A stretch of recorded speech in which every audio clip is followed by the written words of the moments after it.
hepatitis. Although I would say that there are patients that I have seen in clinical practice and other providers that I have spoken to who do say that not everyone with delta hepatitis will have this very rapid progression. There are people that I've been following for many years who have had no progression of their fibrosis. So I think we are still learning a little bit more, need to learn more about what are the risk factors for progressive disease, and maybe what are some of the protective factors in the people that don't progress as rapidly.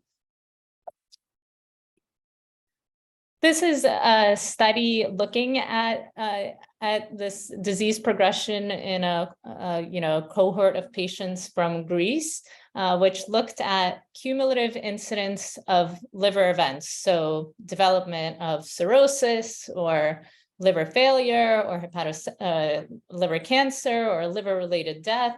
And they compared patients with delta hepatitis compared to those with hepatitis B alone, and found that patients with delta hepatitis did have more development of these liver-related events. And this is one of multiple studies in different cohorts that have demonstrated this. This is another cohort from Taiwan, which compared patients who are HDV RNA positive versus individuals who are HDV RNA negative, and looked at specifically the development of hepatocellular carcinoma, liver cancer, and saw increased risk of developing hepatocellular carcinoma, both in patients with cirrhosis and without cirrhosis in patients who have delta hepatitis. So knowing all this, what are the current recommendations for screening for HDV, for delta hepatitis? And this has been an area of discussion because there's some disagreement in the guidance that is currently available from around the world. So the European guidance, the EASL guidelines, say that all patients with hepatitis B should be screened for delta hepatitis. Whereas the AASLD guidance, the American guidance from the Liver Society, recommends testing of people with hepatitis B surface antigen positivity, or people who have hepatitis B who are specifically at risk for HDV. So the recommendation is to do risk-based screening for HDV. And then when you look at what are the listed risks, you see a whole list of the relevant risk factors, which include persons who have ever injected drugs, men who have sex with men, individuals infected with hepatitis C or HIV, persons with multiple sexual partners, and again, individuals with elevated ALT, AST with low or undetectable HBV DNA. And then also on the left, you see a list of regions of the world where hepatitis delta is more common, and suggests that people with hepatitis B who are from those regions should be screened. And as you can see, for providers who are seeing patients with hepatitis B, this is many risk factors to remember to ask about. And even a patient may not even be aware of some of these risk factors. So I think the field has really shifted, and including the author of this guidance, Nora Turow, have shifted to say that really what we should be doing is universal screening of all people with hepatitis B. So test everyone who has hepatitis B for delta hepatitis at least once.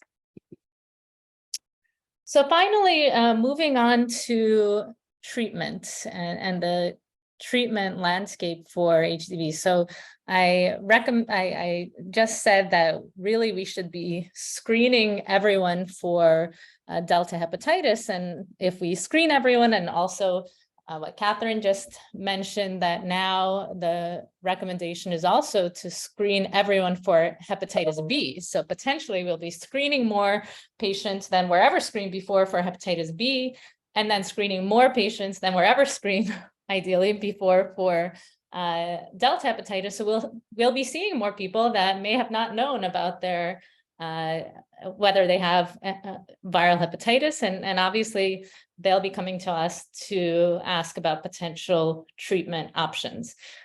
So currently, at the moment, there is actually no FDA approved treatment for Delta hepatitis.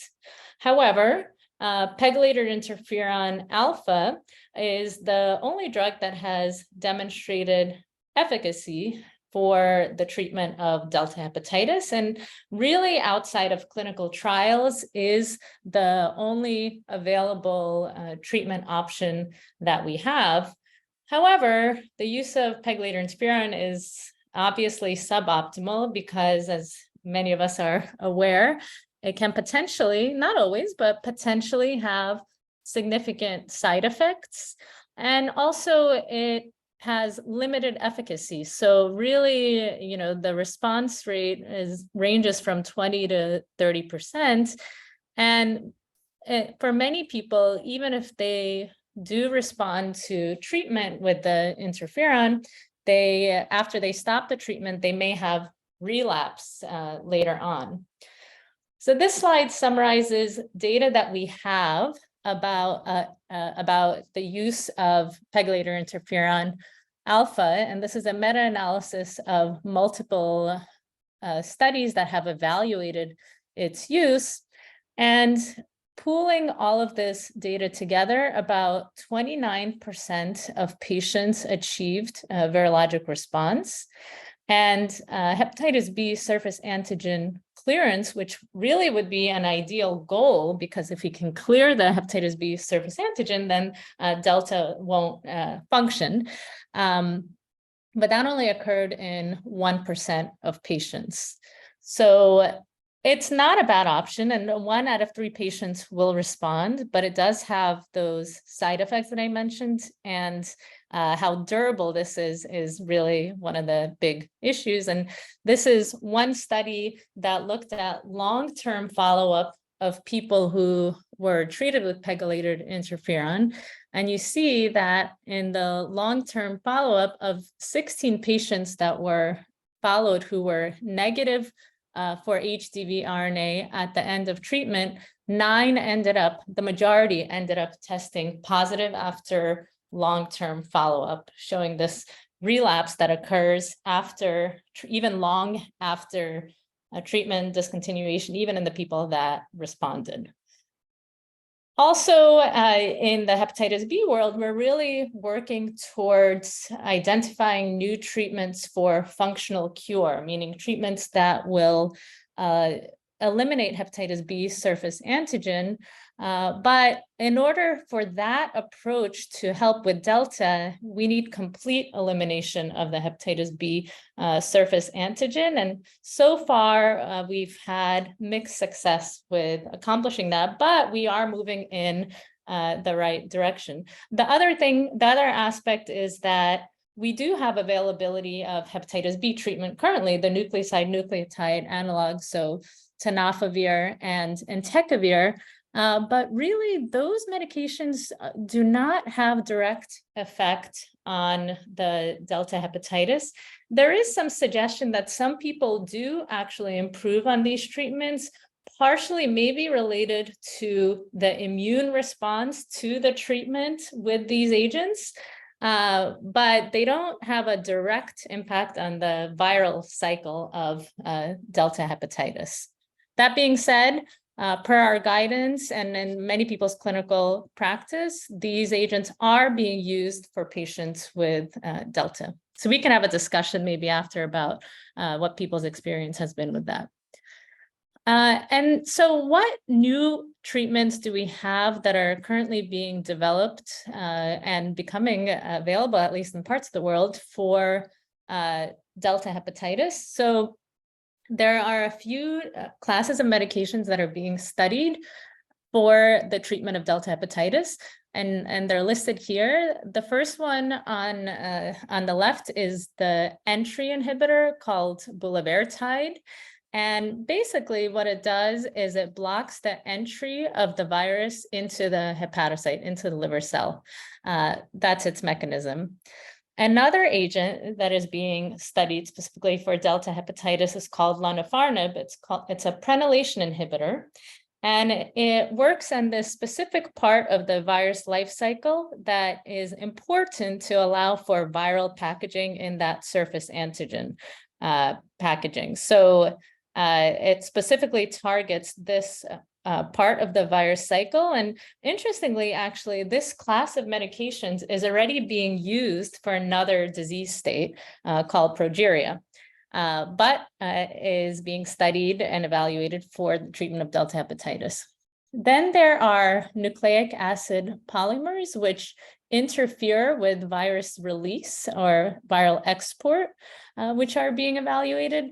And finally, there's pegylated interferon lambda. So we have the classic interferon that we use is pegylated interferon alpha, but pegylated interferon lambda is a different interferon that has fewer side effects, and it's specifically being evaluated for treatment either as monotherapy on its own or in combination with other treatments for delta hepatitis.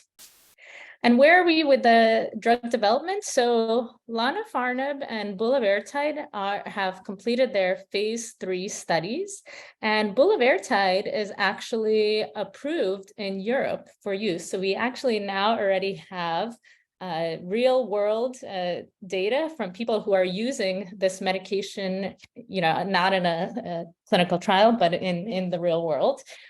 Pegylated interferon lambda is also in phase 3, and this nucleic acid polymer is in up to phase 2 of development. It's very exciting that the drug development is really moving forward with these agents specifically for delta hepatitis.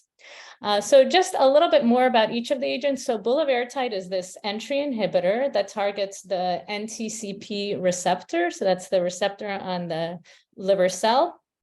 And it blocks hepatitis B and delta entry, as it is noted here. And this receptor is actually also a bile acid receptor. So one of the expected side effects is that bile acids will go up when you're on this treatment. However, what has been seen is that that has not caused any really clinically significant symptoms in patients to date. And this is the phase 3 study that I mentioned. It was done across multiple sites. And this is efficacy data. So this is the results actually in a pooled analysis of 2 phase 2 and 1 and the phase 3 trial, looking at how did this bulevirtide do? And important to know that in these studies of these medications, that outcome, that is the primary outcome that has been approved by the FDA to be the primary outcome, is ALT normalization and virologic response, meaning HDV RNA levels going down.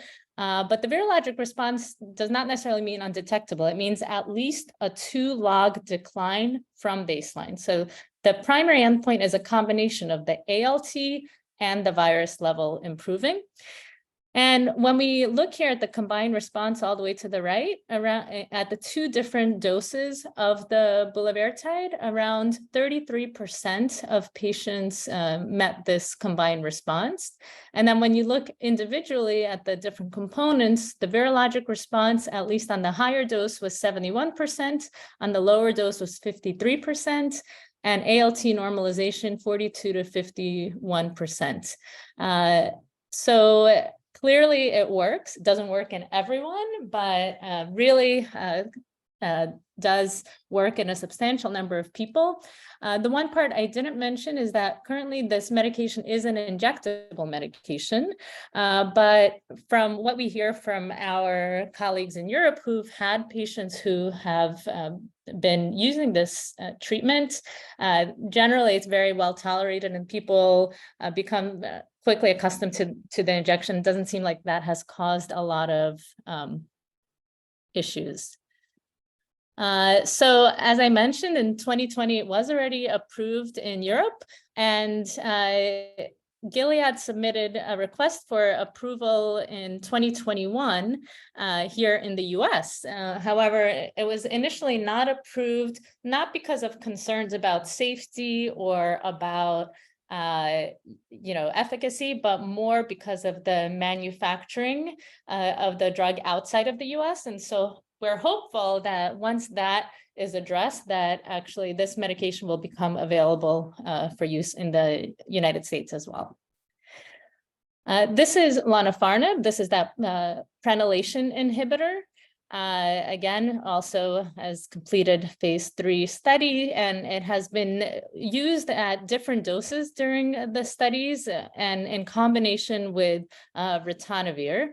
And with and without interferon, and has been studied in the US and multiple international sites. This is the phase 3 study where they compared all oral regimen, meaning the lonafarnib and ritonavir, compared to those medications in combination with interferon alpha, and then compared it also with interferon alpha on its own.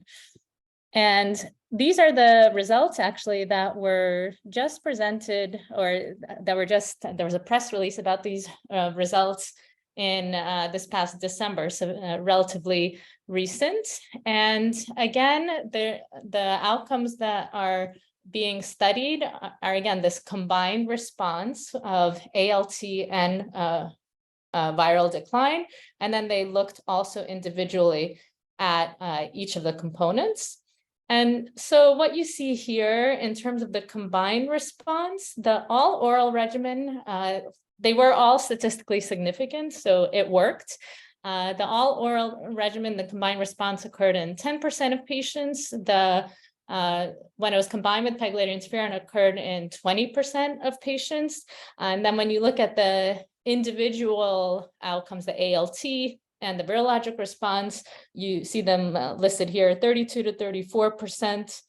The virologic response occurred in 15% in the all oral arm, 32% in combination with pegylated interferon. And then the ALT normalization occurred in 25% in all oral arm and 35% in combination with pegylated interferon. So of course, the question here is, will this regimen be recommended for use with combination with pegylated interferon? And I think, we are, I think basically what we need is to learn more about who are the individuals that actually responded within each arm, because ideally, if we could have some people who really do well with just the all oral regimen, that would be preferable to combining with the pegylated interferon, but some people may require the pegylated interferon. And then finally, I'll just mention a little bit about the pegylated interferon lambda. It's type 3 interferon, and in contrast to the type 1 interferon that the pegylated interferon alpha is, and it binds to a unique receptor that is really more highly expressed in hepatocytes. So it becomes more liver targeted and has fewer side effects outside of the liver. And there's a limit 2 study, which is evaluating the treatment of this pegylated interferon lambda as a monotherapy, as treatment on its own without other medications. And then there's also a study evaluating the ritonavir and lonafarnib along with this the pegylated interferon lambda. So more data coming there. This is just a quick summary of the different drug classes, which we really kind of discussed all of this already.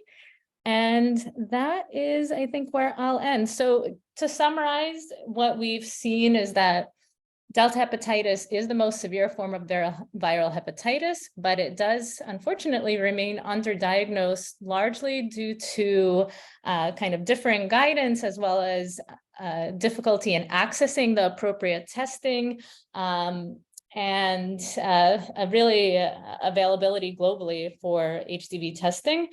HPV vaccination is protective, not just from hepatitis B, but from Delta. So really the best way to prevent Delta hepatitis is to get your hepatitis B vaccine. And finally, that we have these new therapies that are being developed and becoming available. So I think there's really a promising future on the horizon for the treatment for Delta hepatitis. So I will end there, and I wanted to acknowledge everyone who has helped put together these slides listed here. And I will end there. So any questions? Okay. I wonder, I don't know, I've heard that there is potentially a chance for the Delta guidelines being updated. Is that something that you're aware of, or could you see in the near future? Yeah, so I know that EASL is coming out with Delta specific guidelines, actually. I don't know when exactly, but I've heard that there will be specific HDV guidelines by EASL. And then I've heard mixed answers regarding an update. I know there's a plan and there's a writing group for for an update for the hepatitis B guidance, but it still seems kind of early in the US. But I would assume that when the hepatitis B guidance is updated, that it will be a more clear message to screen everyone for Delta. Great. Thank you. It looks like we have a question in the chat. Could you discuss US testing availability and challenges, as well as insurance coverage of the testing? If there's any recommendations you have for getting around those challenges that you may experience as well. Yeah, for sure. So I know that Bob Gish is very active. I don't know if he's probably somewhere traveling somewhere in the world. I think he might be in Paris. Oh, of course. Yeah. Yeah, I think that, well, basically the testing approach is the first test to get is the Delta antibody, the HDV antibody. And if that's positive, you really need confirmation of viral activity by getting the HDV RNA test. The first thing is I personally have not had any issues with insurance coverage. I mean, and I don't know if maybe, Catherine, if you have heard anything about, but I really haven't had any issue with insurance coverage for testing. But I think part of the challenges currently are the HDV antibody test is very readily available at most clinical sites in the US, to my knowledge, but the HDV RNA testing poses a challenge because, for example, in our hospital, we can send the HDV qualitative test that just says, do they have RNA or not? But then to get an actual quantification, we have to fill out an extra form and do a send out, and then it goes to Quest, and then half the time we do it incorrectly, and then it doesn't come back, and it takes a while. So even in an academic center where we're have clinical trials for Delta and everything, we still have challenges, and I imagine that is not uncommon across other health settings. But I know that Bob Gish is actively working with Quest and LabCorp to make the test more readily available. But clearly when, in a busy practice, when there are all these barriers to actually getting the test done, it makes it more challenging than it needs to be. Yeah, definitely. And maybe I'll bring in Dr. Finkel and Dr. Rutland. I know you guys have done some Delta testing and have spoken to some of the barriers. I know we're working on getting that antibody testing for LabCorp, but that's hopefully something that we've been seeing will come down into the summer, but just waiting on that to happen. I know Quest has it though, but I'll turn it over to Dr. Finkel. Sure. Yeah. I mean, I've had similar issues. We're in a LabCorp dominant market in Philadelphia, and we can get the total antibody testing through Quest, but we can't get it through LabCorp. So most of our patients don't have easy access to it. If we order it digitally, we have to print out the paper for Quest and have them take it to LabCorp, and then they actually will do it and send it out and get the result. But the result doesn't always come back digitally because it's coded as a different lab. So it can be sometimes hard to track down. And to the point of PCR testing, you can get it, but it does take some effort. My nurse practitioner has become an expert in this from when we're looking for it. So usually just shoot her a message to try to make it happen. But I think we send it out to ARUP, I believe, right now. Yeah. But there are a couple places where you can get PCR testing if you need it. And Dr. Rutland, I know you do some Delta testing as well. Wonder if you could chime in from the PCP perspective. Not sure if you're able to unmute, but.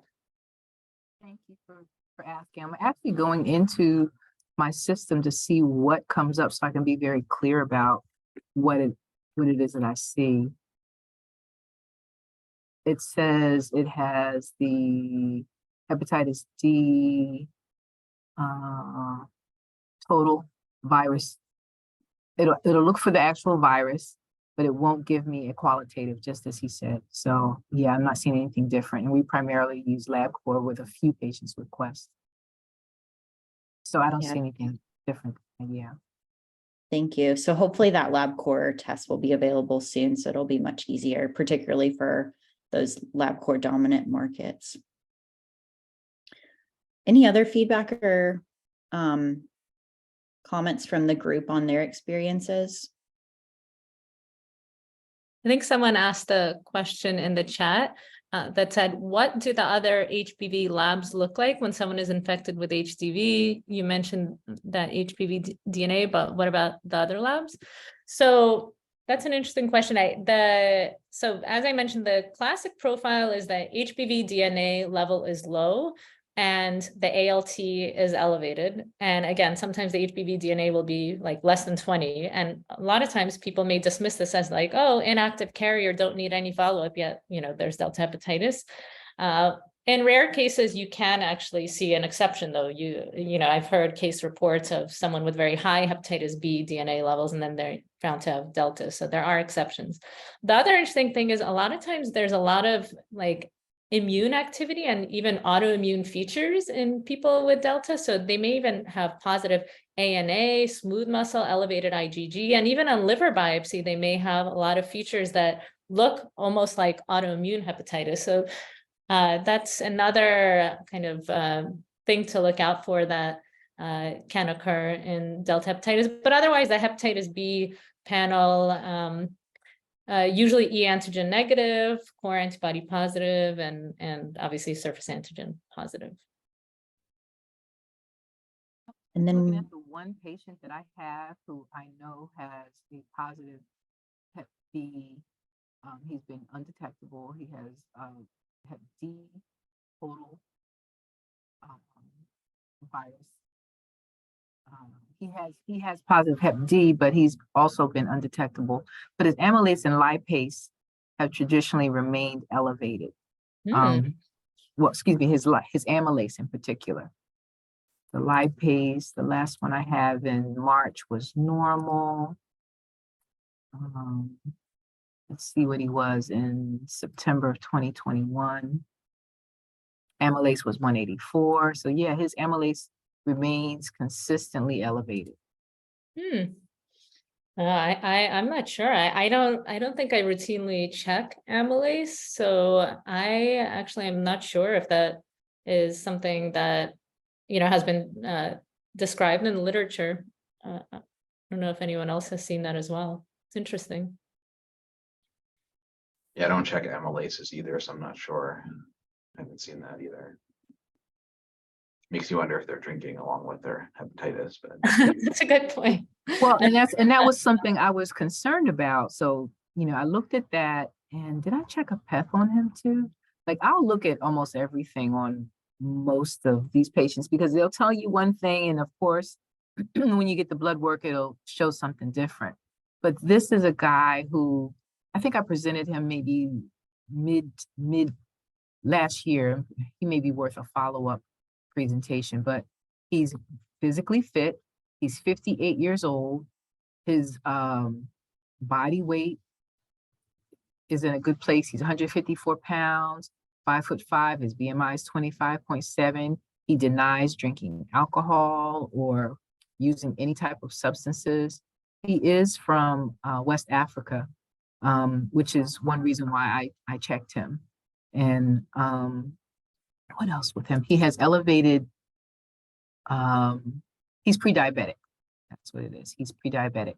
nothing else in his history was, you know, outstanding. Interesting. And do you have an HDV RNA on him or just HDV antibody? Total antibody. Just antibody. Yeah. Yeah, I'm not sure. I mean, I would of course try to check the HDV RNA, but that's aside from the amylase question. But yeah, interesting. Looks like Brad Collins had a follow-up in the chat to check his urine amylase potentially. Not sure, but yeah, sometimes it's not that it's from the pancreas, it's just that the amylase molecule is a little bit larger and it can't get excreted as well. So you can just check the urine amylase and or fractionate the amylase, and that might help diagnose it. It's a completely benign condition. It's just something to rule out if you've been looking at this and can't seem to find an etiology. thank you. Might be worth Dr. Rutland a potential follow-up case for a future session to kind of reevaluate this, and then maybe we can take a deeper dive into this individual and maybe give a better recommendation for next steps, if that sounds okay.